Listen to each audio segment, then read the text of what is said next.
ہزار داستان ایپیسوڈ 4۔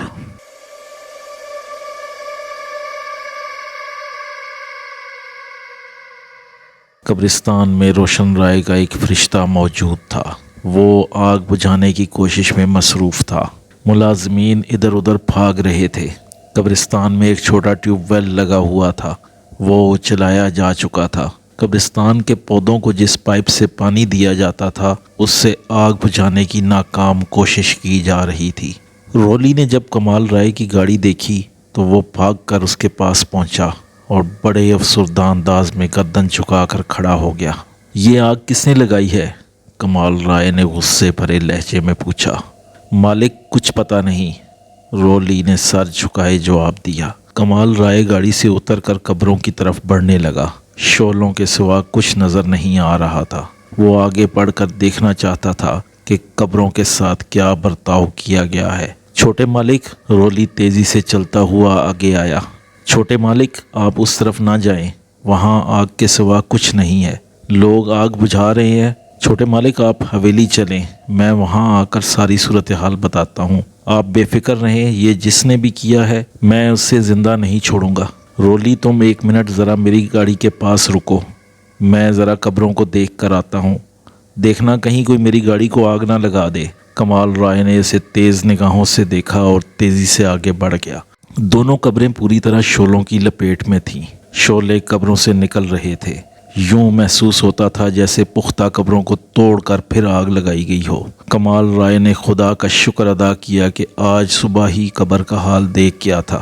وہ یہ بات اچھی طرح سمجھ گیا تھا کہ قبروں کو مسمار کر کے کیوں آگ لگائی گئی ہے۔ آگ لگانے والا چاہتا تھا کہ قبروں میں موجود لاشوں کے وجود کو عدم وجود کر دیا جائے۔ نہ رہے گا بانس، نہ بجے گی بانسری، نہ رہیں گی قبریں، نہ پڑے کوئی فاتحہ۔ پھر اچانک اسے خیرو کا خیال آیا۔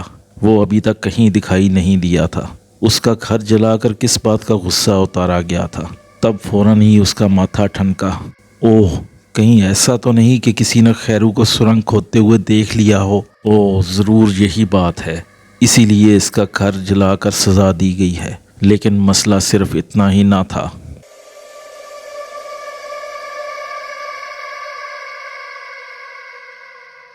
روشن رائے کے حکم کے مطابق کمال رائے کی نگرانی جاری تھی۔ فجر کے وقت جب کمال رائے ماروی کی قبر کا معائنہ کر کے واپس حویلی گیا تو رولی کو فوراً خبر مل گئی۔ وہ اطلاع ملتے ہی قبرستان پہنچا۔ اس نے خیرو کو رنگے ہاتھوں پکڑ لیا۔ وہ بڑی تیزی سے سرنگ بند کر کے پھاوڑے سے قبر میں مٹی پھینک رہا تھا۔ رولی نے گردن سے پکڑ کر اسے گاڑی میں ڈالا اور حویلی لے آیا۔ رولی کو یہ بات اچھی طرح معلوم تھی کہ روشن رائے رات بھر جاگنے کا عادی تھا۔ اسے اذانوں کے وقت ہی نیند آتی تھی۔ جب انسانوں کے جاگنے کا وقت ہوتا تھا وہ شیطانوں کی طرح سونے لگتا تھا۔ ابھی اس کے کمرے کی لائٹ جل رہی تھی۔ لائٹ تو اس کے کمرے کی جلتی ہی رہتی تھی کہ اب وہ اندھیرے میں نہیں سو سکتا تھا۔ جب سے سانپ دکھائی دینے کا چکر چلا تھا تب سے اس کی نیندیں اڑ گئی تھیں۔ کچھ اس کے اعمال تھے، کچھ عمر کا تقاضا۔ اب وہ پہلی سی نیندیں نہ رہی تھیں۔ رولی نے ایک مخصوص انداز میں دستک دی۔ اس دستک کو روشن رائے اچھی طرح پہچانتا تھا۔ ابھی وہ سونے کی تیاری کر ہی رہا تھا کہ رولی کی آواز نے اسے چونکا دیا۔ اس وقت یہ کیسے آ گیا؟ اس نے کوئی ایسا کام بھی سپرد نہیں کیا تھا جس کی تکمیل کر کے وہ یہاں پہنچا ہو۔ بہرحال اس نے رسالہ بند کر کے میز پر رکھا اور آگے بڑھ کر دروازہ کھول دیا۔ رولی دروازے پر موجود تھا اور اس کا چہرہ بتا رہا تھا کہ کوئی خاص بات ہوئی ہے۔ ہاں، کیا ہوا؟ روشن رائے نے بڑے اطمینان سے پوچھا۔ آؤ، اندر آؤ۔ روشن رائے کے ساتھ سہمے سہمے وہ بھی اندر آ گیا اور ہاتھ باندھ کر کھڑا ہو گیا اور بولا، مالک، قبرستان سے خیرو کو اٹھا لایا ہوں۔ خیرو؟ کیوں؟ بابا، خیر تو ہے۔ روشن رائے نے اس کی آنکھوں میں دیکھا۔ مالک، خیر نہیں ہے، اس نے چھوٹے مالک کو قبر کھود کر دکھا دی ہے۔ رولی نے دھماکہ کیا۔ ہیں بابا؟ روشن رائے کے چہرے پر ایک دم ہوائیاں اڑ گئیں۔ اتنی محنت سے تیار کیا گیا سٹیج ذرا سی ہوا نے اڑا کر رکھ دیا۔ ارے بابا، یہ خیرو نے کیا کیا؟ اس نے ہمارا سارا کھیل ہی چوپٹ کر دیا۔ بابا، وہ ہے کہاں؟ حویلی میں موجود ہے، اپنے ساتھ لایا ہوں، رولی نے بتایا۔ او بابا، اس کو یہاں کیوں لے آئے؟ بابا، اسے تو قبرستان ہی لے جاؤ۔ پہلے اس کی بیوی بچوں کو آگ دکھاؤ، پھر اسے بھی بھون دو، دیکھو اس کا گھر بار کچھ نہ بچے۔ اور ہاں، اب ان قبروں کا ہمیں کیا فائدہ؟ بابا انہیں بھی جلا دو، آگ لگا دو، جاؤ جلدی جاؤ، اس سے پہلے کہ کمال رائے حویلی سے باہر نکلے سب کچھ جل چکا ہو۔ سمجھ گئے بابا؟ جی مالک، سمجھ گیا۔ رولی نے فرما برداری سے گردن ہلائی۔ بس تو بابا پھر جاؤ، ادھر کیوں کھڑے ہو؟ اس خیرو کے بچے نے بڑی بے وقوفی کا کام کیا۔ رولی فوراً ہی پنجوں کے بل گھوما اور تیزی سے کمرے سے نکل گیا۔ پھر اس نے قبرستان پہنچ کر جو تماشا کیا، اب وہ کمال رائے کے سامنے تھا۔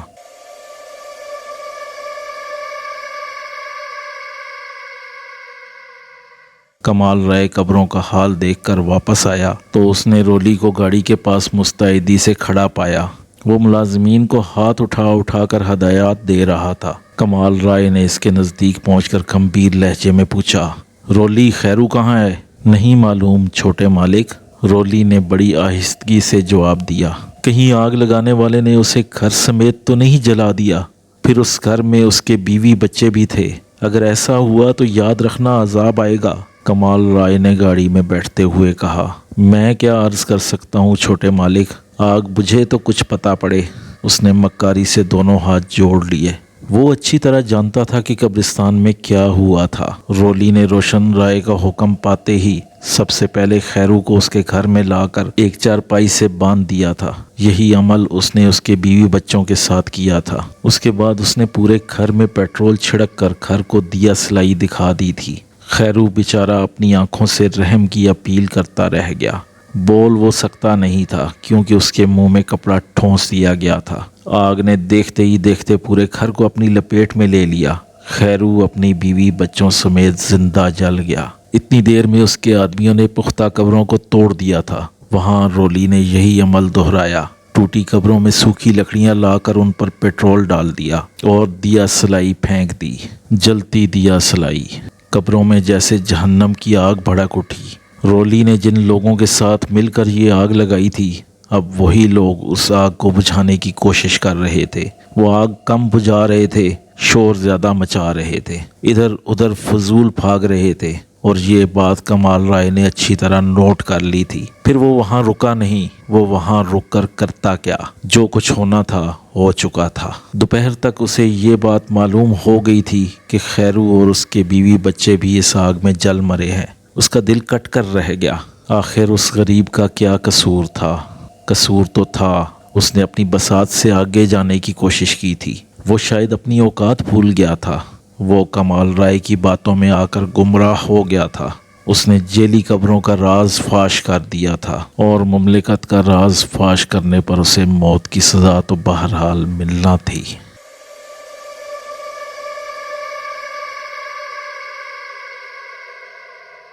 روشن رائے اس وقت بڑے انہماک سے کھانے میں مصروف تھا۔ نفیسہ بیگم اس کے سامنے بیٹھی اسے گھورے جا رہی تھی۔ روشن رائے روسٹ مرغی کو پھمبوڑتے پھمبوڑتے اچانک رکا اور نفیسہ بیگم کی طرف دیکھ کر بولا، ارے بابا کیا ہوا؟ کھانا کھاؤ، مجھے کیا دیکھ رہی ہو؟ کیا نظر لگاؤ گی؟ اسے چپ لگ گئی ہے۔ نفیسہ بیگم نے بڑے دکھ بھرے انداز میں کہا، کسے بابا؟ روشن رائے مرغی پلیٹ میں رکھتے ہوئے بولا، کمال رائے کو۔ میں اور کس کی بات کروں گی؟ نفیسہ بیگم نے طنزیہ انداز اختیار کیا، کوئی بات نہیں، وہ ٹھیک ہو جائے گا، چند دن تو وہ پریشان رہے گا ہی۔ روشن رائے نے تسلی دی، اسے قبروں کا حال معلوم ہو گیا ہے۔ قبر کا حال تو صرف مردہ جانتا ہے، بھلا اسے کیسے معلوم ہو گیا؟ خیر اگر معلوم ہو بھی گیا ہے تو اس نے قبروں میں دوزخ کی آگ بھڑکتی ہوئی بھی دیکھ لی ہوگی۔ روشن رائے کے لہجے میں دھمکی تھی۔ وہ ہسپتال بھی ہو آیا، اسے یہ بھی معلوم ہو گیا ہے کہ ماروی اور اس کی بچی کا انتقال اسپتال میں نہیں ہوا۔ نفیسہ بیگم نے راز کھول دیا، تم نے اس خبر کی تصدیق تو نہیں کی؟ روشن رائے نے لاپرواہی سے پوچھا۔ میں کس طرح تصدیق کر سکتی ہوں؟ نفیسہ بیگم نے تیز لہجے میں کہا، وہ بہت پریشان ہے، مجھے خدشہ ہے کہ کہیں وہ کچھ کر نہ بیٹھے۔ نفیسہ بیگم کچھ نہیں ہوا، تم پریشان مت ہو، روشن رائے پورے اطمینان سے بولا۔ بس تم اپنے لب نہ کھولنا، مجھے پوری بات بتاؤ، آخر ماروی اور اس کی بچی کہاں ہے؟ یہ ٹھیک ہے کہ مجھے ماروی کا بیٹی کو جنم دینا پسند نہیں آیا تھا، لیکن اس کا یہ مطلب تو نہیں کہ اسے صفحہ ہستی سے مٹا دیا جائے۔ نہیں، ایسی کوئی بات نہیں، روشن رائے نے اس کی آنکھوں میں دیکھتے ہوئے کہا۔ اگر وہ دونوں زندہ ہیں تو کہاں ہیں؟ مجھے نہیں معلوم۔ دیکھو بابا، مجھے کھانا کھانے دو، بہت بھوک لگی ہے، کبھی کبھی تو مجھے بھوک لگتی ہے۔ روشن رائے پھر سے کھانے میں منہمک ہو گیا۔ نفیسہ بیگم کچھ دیر تو اسے دیکھتی رہی، پھر جانے کیوں اسے دیکھ کر کتے کی سی شکل بار بار اس کے سامنے آنے لگی۔ اس سے برداشت نہ ہو سکا، وہ ایک جھٹکے سے اٹھ گئی اور باہر جانے لگی۔ نفیسہ بیگم، اپنی زبان بند رکھنا، اسی میں اس حویلی کی بھلائی ہے، اس نے صاف لفظوں میں تنبیہ کی۔ نفیسہ بیگم نے کوئی جواب نہ دیا، اس نے پیچھے مڑ کر بھی نہ دیکھا، بس تیزی سے کمرے سے نکل گئی۔ روشن رائے چند لمحے شعلہ بار نظروں سے دروازے کو دیکھتا رہا۔ اتنے میں اسی دروازے سے بھاگ بھری دو اور ملازماؤں کے ساتھ کمرے میں داخل ہوئی۔ نفیسہ بیگم نے کھانا لگانے کے بعد ان دونوں خادماؤں کو باہر جانے کا حکم دیا تھا۔ جب نفیسہ بیگم کمرے سے نکل گئی تو وہ خادمائیں فوراً اندر آئیں، اس لیے کہ بڑے مالک کھانا کھانے میں مصروف تھے۔ بھاگ پری نے اندر آ کر جب نفیسہ بیگم کی پلیٹ بالکل صاف دیکھی تو اسے بڑی حیرت ہوئی۔ وہ بے اختیار روشن رائے سے مخاطب ہو بیٹھی۔ ارے مالکن نے کھانا نہیں کھایا؟ پتہ نہیں، روشن رائے نے سخت لہجے میں جواب دیا۔ اس کے بعد بھاگ پری میں مزید کوئی بات کرنے کی ہمت نہ رہی۔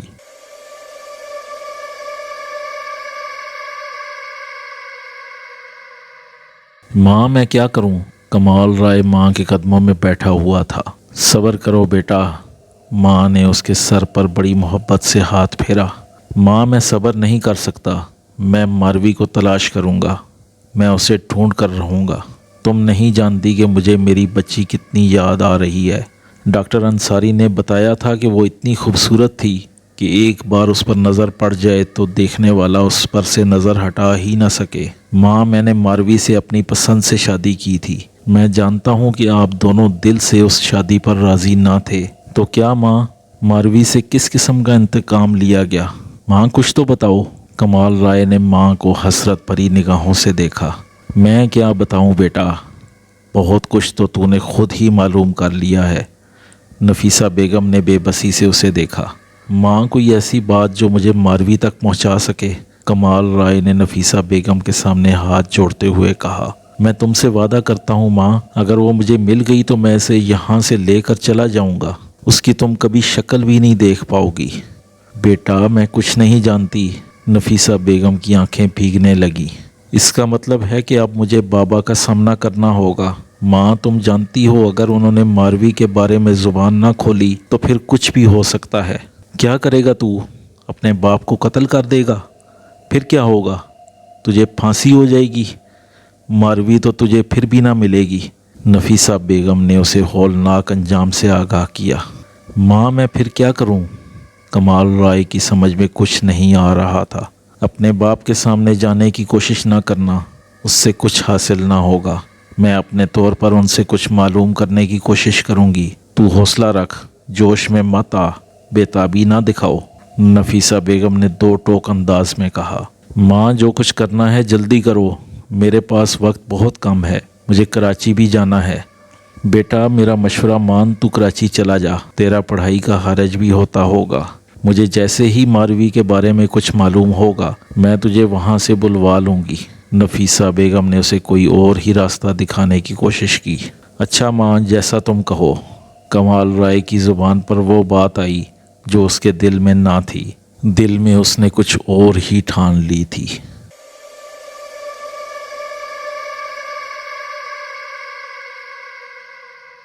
رولی ابھی جیپ میں بیٹھ ہی رہا تھا کہ پیچھے سے کسی نے آواز لگائی، رولی صاحب۔ رولی نے مڑ کر دیکھا تو حویلی کا ایک ملازم شرفو اس کی طرف دوڑا چلا آ رہا تھا۔ رولی پورے اطمینان سے گاڑی میں بیٹھ گیا اور اگنیشن میں چابی لگا کر شرفو کا انتظار کرنے لگا۔ شرفو یہ دیکھ کر کہ اس کے آواز دینے کے باوجود رولی گاڑی میں بیٹھ گیا ہے، کہیں وہ گاڑی سٹارٹ کر کے نکل ہی نہ جائے، وہ اور تیزی سے بھاگا۔ رولی صاحب رکو۔ پھر جب وہ جیپ کے نزدیک پہنچا تو وہ بری طرح ہانپ رہا تھا۔ کیا ہوا شرفو؟ رولی نے بے اعتنائی سے پوچھا۔ رولی صاحب آپ کو چھوٹے مالک نے بلایا ہے، شرفو نے اترتی چڑھتی سانسوں کے درمیان بمشکل کہا۔ چھوٹے مالک نے؟ رولی حیران ہوا، پھر یہ سوچ کر کہ شاید شرفو کو کوئی مغالطہ ہوا ہے اس نے دوبارہ تصدیق چاہی۔ شرفو چھوٹے مالک نے یا بڑے مالک نے؟ چھوٹے مالک نے، شرفو نے صاف لہجے میں جواب دیا۔ اچھا؟ رولی نے چابی گاڑی سے نکال لی اور پھر جیپ سے چھلانگ مار کر باہر آ گیا۔ کہاں ہے وہ؟ اپنے کمرے میں۔ شرفو رولی کے ساتھ حویلی کی طرف بڑھنے لگا۔ ان کے پاس کون ہے؟ رولی نے پوچھا۔ مجھے نہیں معلوم، شرفو نے بتایا، مجھے انہوں نے بڑے دروازے سے ہی آپ کو بلانے کا حکم دیا تھا۔ اچھا ٹھیک ہے شرفو، تم ذرا ایک کام کرو، میں چھوٹے صاحب کے پاس جاتا ہوں، پتہ نہیں وہاں کتنی دیر لگے گی۔ میں اس وقت بڑے مالک کے کام سے جا رہا تھا، تم ذرا انہیں جا کر یہ بتا دو کہ میں ابھی حویلی سے گیا نہیں ہوں، مجھے چھوٹے صاحب نے طلب کیا ہے۔ میں جا کر بڑے مالک کو بتا دیتا ہوں۔ وہ کہاں ہیں اس وقت؟ وہ بڑے والے ڈرائنگ روم میں ہیں، اپنے دوستوں کے ساتھ تاش کھیل رہے ہیں۔ تم اندر نہ چلے جانا، دروازے پر جو بھی بندہ کھڑا ہو اس سے کہلوا دینا، رولی نے تنبیہ کی۔ ٹھیک ہے جی، شرفو یہ کہہ کر مخالف سمت کی راہداری میں چلا گیا۔ رولی یہ اندازہ لگاتا ہوا کمال رائے کے کمرے کی طرف بڑھا کہ اس نے آخر اسے کیوں بلایا ہے۔ وہ کسی نتیجے پر نہ پہنچ سکا۔ جب وہ دروازے کے سامنے پہنچا تو ایک لمحے کو اس کا دل زور سے دھڑکا۔ اس نے ہمت کر کے دروازے پر آہستہ سے دستک دی۔ آ جاؤ، اندر سے کمال رائے کی آواز آئی۔ وہ دروازہ کھول کر اندر گیا تو اسے کمال رائے سامنے صوفے پر بیٹھا نظر آیا۔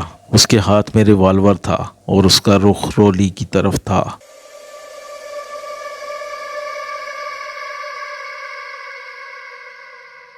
ریوالور دیکھ کر رولی ایک لمحے کے لیے ٹھٹک گیا۔ آ جاؤ، ڈرو مت، کمال رائے نے ریوالور صوفے پر رکھتے ہوئے کہا۔ جی مالک، آپ نے مجھے بلایا؟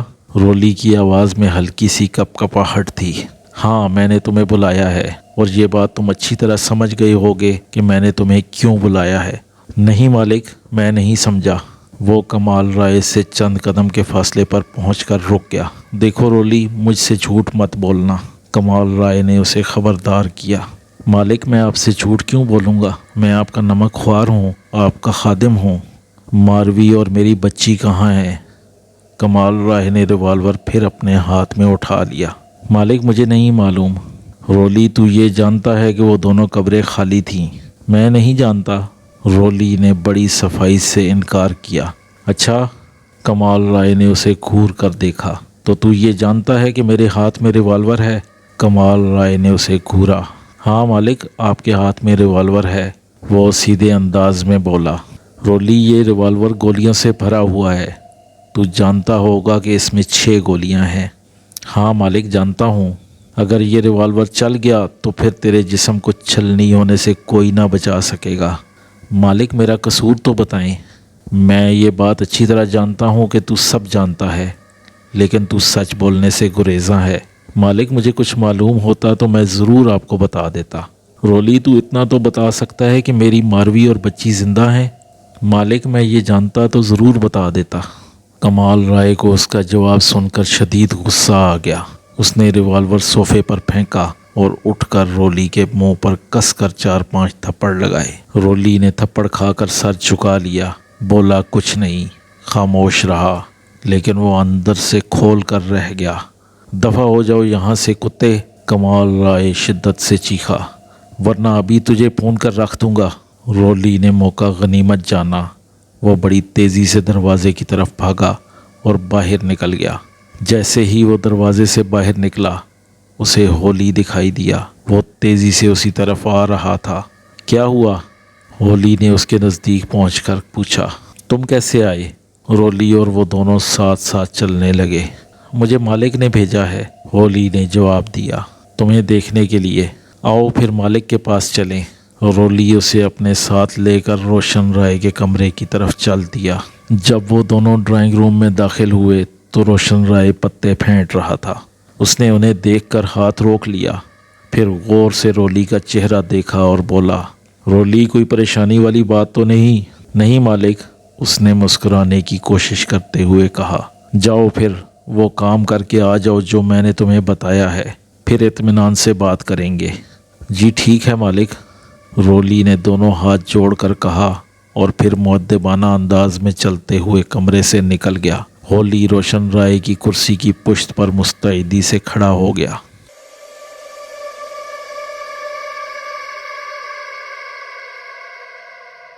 صبح 6 بجے ہی نفیسہ بیگم نے کمال رائے کے کمرے کا دروازہ زور سے کھٹکھٹا دیا۔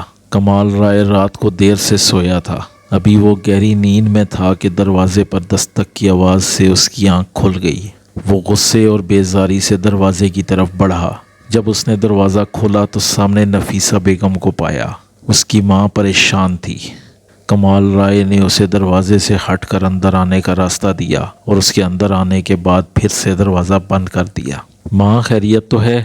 وہ اپنی ماں کے چہرے کو غور سے دیکھ رہا تھا۔ ہاں سب خیریت ہے، تم ایسا کرو منہ ہاتھ دھو لو، تمہارا ناشتہ تیار ہے۔ ماں تم کیا کہہ رہی ہو؟ وہ بیڈ پر بیٹھتا ہوا بولا۔ اس پر ابھی تک غنودگی طاری تھی۔ تم نے کراچی جانا ہے، ماں نے فیصلہ سنایا۔ کراچی جانا ہے؟ لیکن کیوں؟ باہر پجیرو تیار کھڑی ہے، تم جلدی سے ناشتہ کر لو۔ ماں صاف صاف بات کرو، کیا یہ بابا کا حکم ہے؟ ہاں، نفیسہ بیگم نے ایک گہرا سانس لے کر کہا۔ اور اگر میں جانے سے انکار کر دوں تو؟ اس نے اپنی پوری آنکھیں نکالتے ہوئے کہا۔ میں نے تم سے منع کیا تھا کہ بابا سے سامنا مت کرنا۔ ماں میں نے بابا سے کوئی سامنا نہیں کیا، البتہ اس کتے رولی کو ضرور تھپڑ لگائے ہیں۔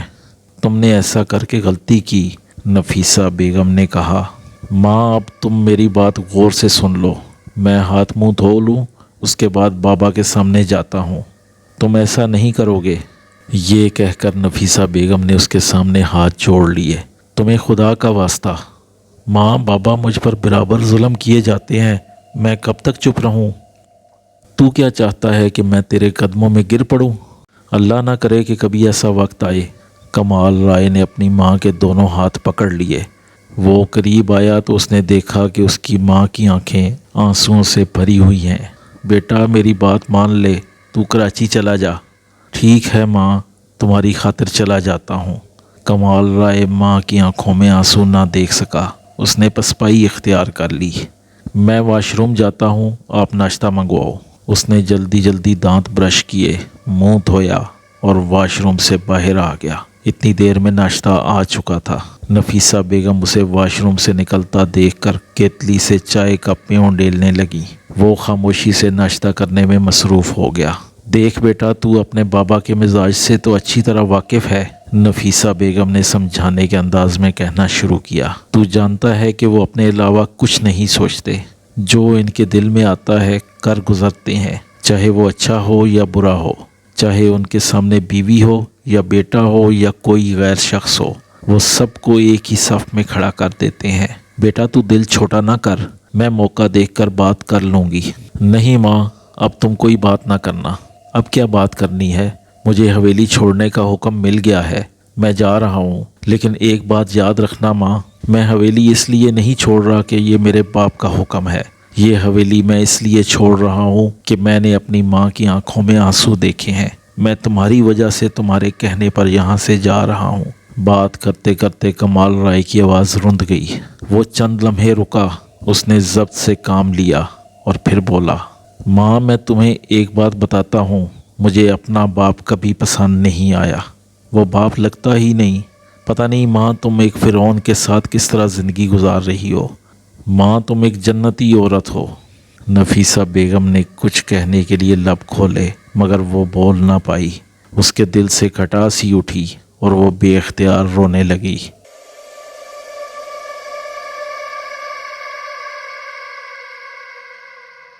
کھانا کھاتے ہوئے اچانک روشن رائے نے سامنے بیٹھی ہوئی نفیسہ بیگم پر نظر ڈالی۔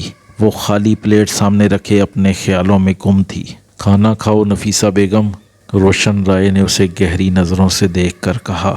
کھانا کیوں نہیں کھا رہی؟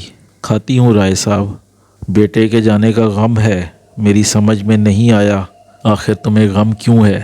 بھائی وہ کراچی میں پڑھ رہا ہے، اسے آج نہیں تو کل وہاں جانا تھا، اگر وہ آج چلا گیا تو اس میں پریشانی کی کیا بات ہے؟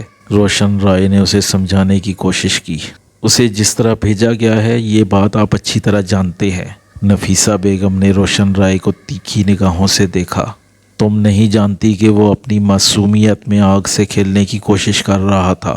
وہ میرا بیٹا ہے، میں آخر اسے آگ سے کس طرح کھیل لینے دیتا؟ رائے صاحب، آپ نے اپنے بیٹے کے ساتھ بہت ظلم کیا ہے۔